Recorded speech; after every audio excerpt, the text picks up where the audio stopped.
നമസ്കാരം. പാലയിൽ നിന്ന് വരുന്ന വാർത്തയ്ക്ക് വലിയ പ്രാധാന്യമാണ് ഇപ്പോൾ കേരളത്തിലും അതേപോലെ തന്നെ ഇന്ത്യയിൽ തന്നെ എന്നെനിക്ക് തോന്നുന്നു. രണ്ട് കാരണങ്ങളാണ് അതിനുള്ളത്. ഒന്ന്, നഗരസഭയുടെ ചരിത്രത്തിൽ ഏറ്റവും പ്രായം കുറഞ്ഞ ചെയർപേഴ്സൺ പാലയിൽ നിന്ന് വരുന്നു എന്നുള്ളതാണ്. 21 വയസ്സെത്തി തെരഞ്ഞെടുപ്പിൽ മത്സരിക്കാനായിട്ടുള്ള യോഗ്യത നേടിക്കഴിഞ്ഞ ഉടനെ തന്നെ തെരഞ്ഞെടുപ്പിൽ മത്സരിക്കുകയും ആ തെരഞ്ഞെടുപ്പ് ദിയാമോളെ പാലയുടെ ചെയർപേഴ്സണായിട്ട് മാറ്റി തീർക്കുകയും ചെയ്തു. അതുകൊണ്ട് അതിൻ്റെ പ്രാധാന്യം വളരെ വലുതാണ്. കഴിഞ്ഞ തവണ ഇതേപോലെ ഒരു വാർത്ത നമ്മൾ ആഘോഷിച്ചതാണ്. തിരുവനന്തപുരത്തെ ഏറ്റവും പ്രായം കുറഞ്ഞ മേയറെക്കുറിച്ചുള്ള വാർത്തയായിരുന്നത്. ആ വാർത്ത പക്ഷേ പിന്നീട് അങ്ങനെ ശോഭിച്ചു നിന്നില്ല. കാരണം ആ മേയർ ആളുകളുടെ പ്രത്യാശകളെയും പ്രതീക്ഷകളെയും തല്ലിക്കെടുത്തുകയാണ് ചെയ്തത്. അതിൻ്റെ ഉത്തരവാദി യഥാർത്ഥത്തിൽ CPM എന്ന് പറയുന്ന പാർട്ടിയാണ്. പാർട്ടി കൃത്യമായിട്ട് പാർട്ടിയുടെ ഉത്തരവാദിത്വം നിർവഹിച്ചിരുന്നെങ്കിൽ ഏറ്റവും മികച്ച മേയർ എന്ന് പറയുന്ന പേര് ആര്യയ്ക്ക് ഉണ്ടാക്കി കൊടുക്കാനായിട്ട് കഴിയുമായിരുന്നു. അതവർ ചെയ്തില്ല. പകരം ആര്യയെ മുന്നിൽ നിർത്തി പലരും കൈയിട്ട് വാരുന്ന കാഴ്ചയാണ് നമ്മൾ തിരുവനന്തപുരത്ത് കണ്ടത്. അതിൻ്റെ ദുരന്തവും CPM ഏറ്റുവാങ്ങി. ചരിത്രത്തിൽ CPMനെ അടിച്ച് പുറത്താക്കി BJP അധികാരത്തിലെത്തി. പാലയുടെ ഒരു സവിശേഷത എന്ന് പറയുന്നത്, പാല KM മാണിയുടെ കൊട്ടാരമായിരുന്നു. ശരിക്കും 50 വർഷക്കാലത്തിലധികം പാലയിലെ മാണിക്യമായിട്ട് വിലസിയ മാണിയുടെ ചരിത്രമാണ് അവിടെ പൊട്ടിപ്പൊളിഞ്ഞു പോയത്. പാല മുനിസിപ്പാലിറ്റിയുടെ ഭരണം ജോസ് കെ മാണി അടങ്ങുന്നതായ മുന്നണിക്ക് നഷ്ടമായി. അത് നഷ്ടപ്പെട്ടു എന്ന് മാത്രമല്ല, കഴിഞ്ഞ വർഷം ജോസ് കെ മാണിയുമായി തർക്കത്തിൽ വന്ന ബിനു പുളിക്കക്കണ്ടം ആ ഭരണം ഏറ്റെടുക്കുകയും ചെയ്തു എന്നതാണ്.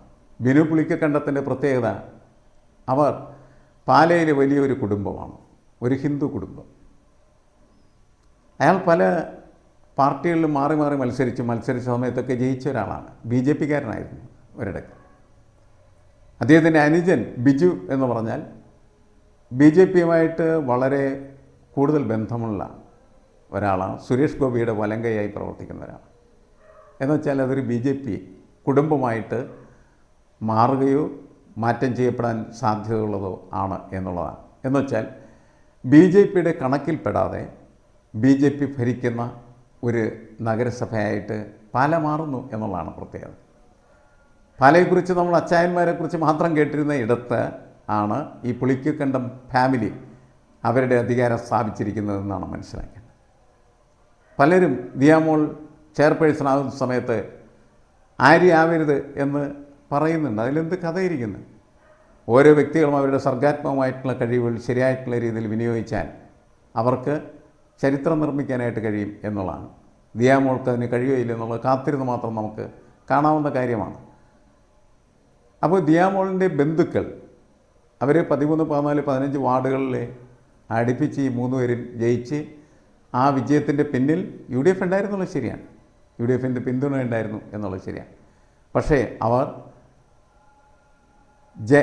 ഇടതുപക്ഷ ജനാധിപത്യ മുന്നണിക്കെതിരെ മത്സരിക്കുകയും ജയിക്കുകയും ചെയ്തവരാണ്.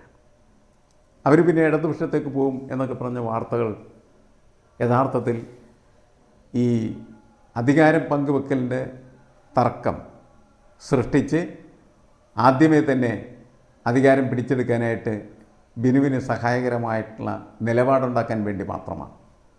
അല്ലെങ്കിൽ കോൺഗ്രസ് ദിയാമോളെ ചെയർപേഴ്സണായിട്ട് അംഗീകരിക്കാൻ ചിലപ്പോൾ തയ്യാറാവുമായിരുന്നില്ല. പക്ഷേ പ്രശ്നം എന്താണെന്ന് വെച്ചാൽ അവരെ മുൾമുനയിൽ നിർത്തുന്ന തരത്തിൽ ബിനുവും സംഘവും നിരന്തരമായിട്ട് LDF-ആയിട്ടൊക്കെ ചർച്ച നടത്തിക്കൊണ്ടിരിക്കുന്നു. വാസവനെയൊക്കെ ആയിട്ട് ചർച്ച നടത്തിക്കൊണ്ടിരിക്കുന്നു. അപ്പോൾ ഈ ചർച്ചകളൊക്കെ നടക്കുമ്പോൾ കോൺഗ്രസ് ഭയപ്പെട്ടു പോയി. അങ്ങനെയാണ് കോൺഗ്രസ് എന്ത് ചെയ്ത് അവരെ ചെയർപേഴ്സണാക്കാനായിട്ട് തീരുമാനിക്കുകയും അവർക്ക് കീഴടങ്ങുകയും ചെയ്തതെന്നാണ്. പക്ഷേ കോൺഗ്രസ്സിന് അറിയാവുന്നൊരു കാര്യം, അല്ലെങ്കിൽ അവർ പുറത്തു പറയാനായിട്ട് മടിക്കുന്നൊരു കാര്യം എന്ന് പറയുന്നത്, ഇതൊരു BJP ചെയർപേഴ്സണായി നിൽക്കാനായിട്ടുള്ള സാധ്യത കൂടുതലാണ് എന്നുള്ളതാണ്. കോൺഗ്രസിൻ്റെ കുരുക്കതിനകത്ത് നടക്കും.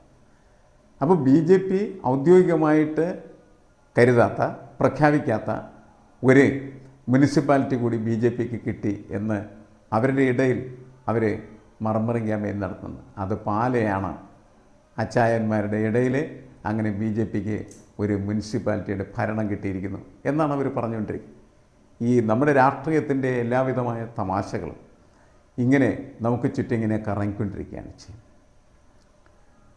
ഒരു ശത്രുവിനെതിരെ ഉള്ള പോരാട്ടത്തിന് മറ്റൊരു ശത്രുവിനെ കൂട്ടുപിടിക്കുകയും അങ്ങനെ വിജയം വരിക്കുകയും അവസാനം കൂടെ നിന്ന ശത്രുവിനെ കീഴടക്കി പാലയിലെ നഗരസഭയുടെ ഭരണം ഏറ്റുവാങ്ങുകയും ചെയ്തിരിക്കുന്നു പുളിക്കക്കണ്ടം എന്നുള്ളതാണ്. പുളിക്കക്കണ്ടം കുടുംബത്തിന് ഇക്കാര്യത്തിൽ അഭിമാനിക്കാം എന്നാണ് ഞാൻ പറയുന്നത്.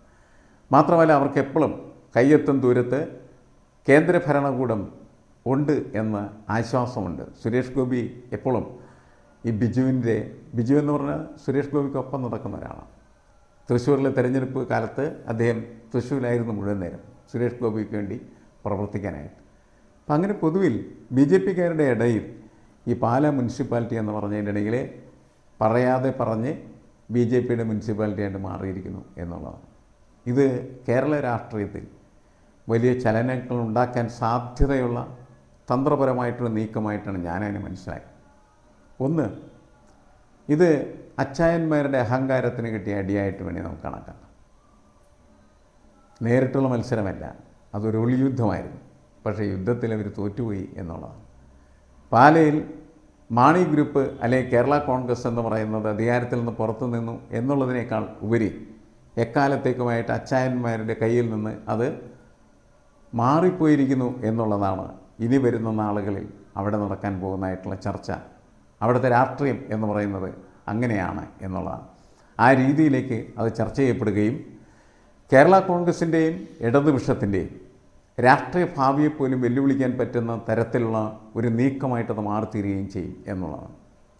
വരുന്ന നിയമസഭാ തെരഞ്ഞെടുപ്പിൽ എങ്ങനെ ഈ പോരാട്ടത്തിലെ പരാജയത്തിന് എങ്ങനെ പ്രതിവിധി കണ്ടെത്താൻ പറ്റും എന്ന അന്വേഷണത്തിലാണ് യഥാർത്ഥത്തിൽ ജോസ് കെ മാണിയും കൂട്ടരും. കാരണം ഇതൊരു ചെറിയ തോൽവിയായിട്ട് അവർക്ക് എടുക്കാനായിട്ട് കഴിയയില്ല എന്നുള്ളതാണ്.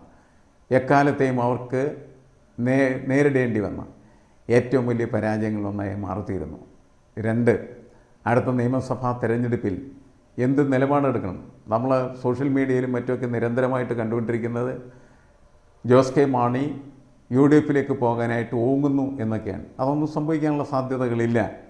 ജോസ് കെ മാണിയെ സംബന്ധിച്ചിടത്തോളം ഇപ്പം നിൽക്കുന്ന ഇടതുപക്ഷ ജനാധിപത്യ മുന്നണിക്കൊപ്പം നിന്ന് എങ്ങനെ തൻ്റെ കാലുറപ്പിക്കാം എന്ന് ചിന്തിക്കുകയായിരിക്കും രാഷ്ട്രീയപരമായിട്ട് അദ്ദേഹത്തിന് ഗുണമുണ്ടാക്കാൻ പോകുന്ന കാര്യം. കേരള രാഷ്ട്രീയത്തിൽ പക്ഷേ ഈ പാലയിലുള്ള തകർച്ച എന്ന് പറയുന്നത് കേരള കോൺഗ്രസിൻ്റെ തന്നെ ആധിപത്യത്തിന് എതിരെ ഉള്ള ഒരു തകർച്ചയായിട്ട് വിലയിരുത്തപ്പെടാനുള്ള സാധ്യത കൂടുതലാണ്.